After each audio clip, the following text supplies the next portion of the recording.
ఆ రోజు అలాగే చేశాడు. ఒక ముఖ్యమంత్రిగా ఆ రోజు ఆయన చేసింది ఈ రోజు ఒక అపోజిషన్ లీడర్గా ఇంకొంచెం ఏజ్ ఒక 5 ఏళ్లు పెరిగింది కాబట్టి ఇంకొంత దానికి అసహనం ఇంకా పెరిగింది. అది ఈరోజు ప్రదర్శిస్తున్నాడు. ఇది ఈయనకు వ్యవస్థల మీద ఉండే గౌరవం. ఈయన వచ్చి జగన్మోహన్ రెడ్డి గారిని వైఎస్ఆర్ కాంగ్రెస్ పార్టీ గురించి చంద్రబాబు నాయుడు మాట్లాడతాడు. ప్రజలు 5 ఏళ్లలో మర్చిపోయింటారని అనుకుంటున్నాడు. ఒక్క విషయం మీరు గత వారం రోజులుగా గమనిస్తే 1-2 ఇష్యూస్ ప్రధానంగా ఈ మధ్య ప్రజలందరూ గమనించాల్సింది. వృద్ధులకు సంబంధించిన పెన్షన్ల విషయంలో ఈయన దాష్టీకం, చంద్రబాబు నాయుడు గారి దాష్టీకం, ఆయన దుర్మార్గం, చంద్రబాబు నాయుడు గారి దుర్మార్గం లక్షణంగా 1వ తేదీ ఉదయానికి పెన్షన్లు అందేవి. సరే ఏప్రిల్ కాబట్టి 3వ తేదీ, ఎందుకంటే ఫైనాన్షియల్ ఇయర్, కొత్త ఫైనాన్షియల్ ఇయర్ కాబట్టి ఇది రేపు మే వస్తే ఫస్ట్కే వస్తాయి. మే వస్తే మే ఫస్ట్కు అప్పటికి వాలంటీర్లు చేయడానికి లేదు, ఎందుకంటే మే 13th, జూన్ కూడా ఉండదు, ఎందుకంటే వాలంటీర్లకు డైరెక్షన్ వచ్చింది ఈసీ నుంచి. కాబట్టి ఆ తొలి రోజు ఎప్పుడైతే అప్పుడు తెల్లవారుజామునే పొద్దున్నే వెళ్లి డోర్ కొట్టి చిరునవ్వుతో పెన్షన్ ఇవ్వడం అనేది గత 4 ఏళ్ల 10 నెలలు, అంటే వచ్చి వాలంటీర్ల వ్యవస్థ రావడానికి 3 నెలలు 4 నెలలు పట్టింది. కాబట్టి ఇది జరుగుతూ వచ్చింది ఆంధ్రప్రదేశ్లో ఆనవాయితీగా. ఓ బ్రహ్మాండమైన వ్యవస్థ. నువ్వు కక్షతో, చంద్రబాబు నాయుడు కక్షతో ఆయన వెనక ఆయనకు దిక్సూచి లాంటి ఈనాడు, ఆంధ్రజ్యోతి అంటే రామోజీరావు, రాధాకృష్ణ వీళ్లు నడుపుతూ ఓ దుష్ప్రచారం, విష ప్రచారం వాలంటీర్ల వ్యవస్థ మీద ఎట్లా చేసుకుంటూ వచ్చారనేది మీరు అందరూ గమనిస్తే, ముందు నుంచి ఏదైతే భయపడుతున్నామో వీళ్ళను కరెక్ట్ ఎన్నికల పేరుతో చెప్పి వీళ్ళు దూరం చేస్తారు. దానివల్ల ఆయన సాధించేది ఏంలే. ఎందుకంటే 4 ఏళ్ల పాటు ఒకవేళ వాలంటీర్లు ఇన్ఫ్లుయెన్స్ చేయడం అంటూ జరిగితే 4 ఏళ్ల పాటు జరిగే ఉంటుంది.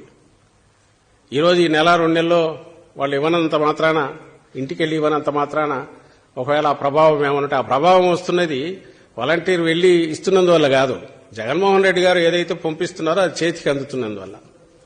అది సహజంగానే చెప్పులు అరిగేటో లేకుంటే ఎండాల్లో కింద మీద పడుతూ ఆఫీసులు చూసి తిరగకుండా ఇంటికి రావడం అనేది ఇంకొంచెం ఆనందం కలిగించేది. ఆ పని చేస్తున్నది వాలంటీర్లు.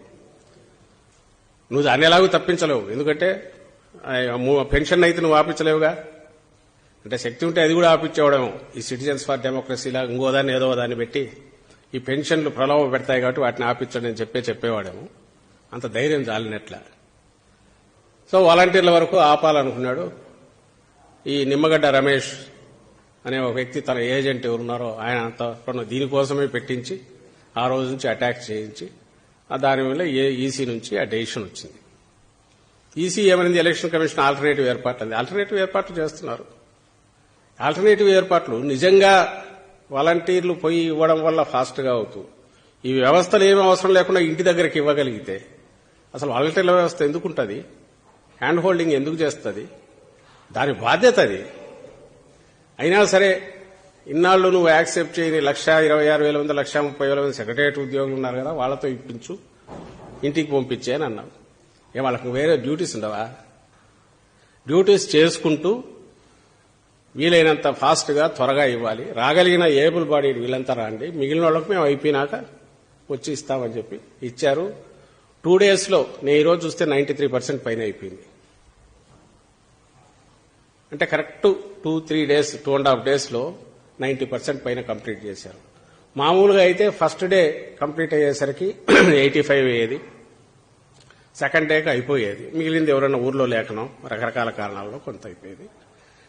ఇంత ఎఫర్ట్ పెట్టి ఉదయం 7 నుంచి రాత్రి 7 వరకు కూర్చొని ఎక్స్ట్రా అవర్స్ కూర్చొని మిగిలిన పనులన్నీ పక్కకు తోసి ఎంటైర్ అడ్మినిస్ట్రేషన్ అంతా కూడా దాని మీద దృష్టి పెట్టి చేస్తే ఆ ప్రాసెస్ లో సహజంగానే ముందుగా నుంచి మేమేదైతే భయపడుతున్నామో అందరూ భయపడుతున్నారో ఎండలకు బయటకు వృద్ధులు వాళ్ళు వచ్చి, ఎందుకంటే వాళ్ళ ఆతృత వాళ్ళది ఉంటుంది. ఫస్ట్కి వచ్చే శాలరీనో ఫస్ట్ డేనే వచ్చే పెన్షన్ వచ్చేది 2-3 రోజుల తర్వాత రాకపోతే మళ్లీ వస్తుందో రాదో, ఎందుకంటే నువ్వే భయపడుతున్నావు డబ్బులు లేవని. చంద్రబాబు నాయుడు మళ్ళీ అది కూడా భయపెట్టడం మొదలుపెట్టాడు, డబ్బులు లేవని. మరి డబ్బులు లేకపోతే 2 days ఎట్లా ఇచ్చారబ్బా? మీరు భయపెట్టి వాళ్ళు కింద మీద పడి వచ్చి దురదృష్టవశాత్తు కొంతమంది ఎండలకు తరలేక చచ్చిపోయినారు. అది దారుణం.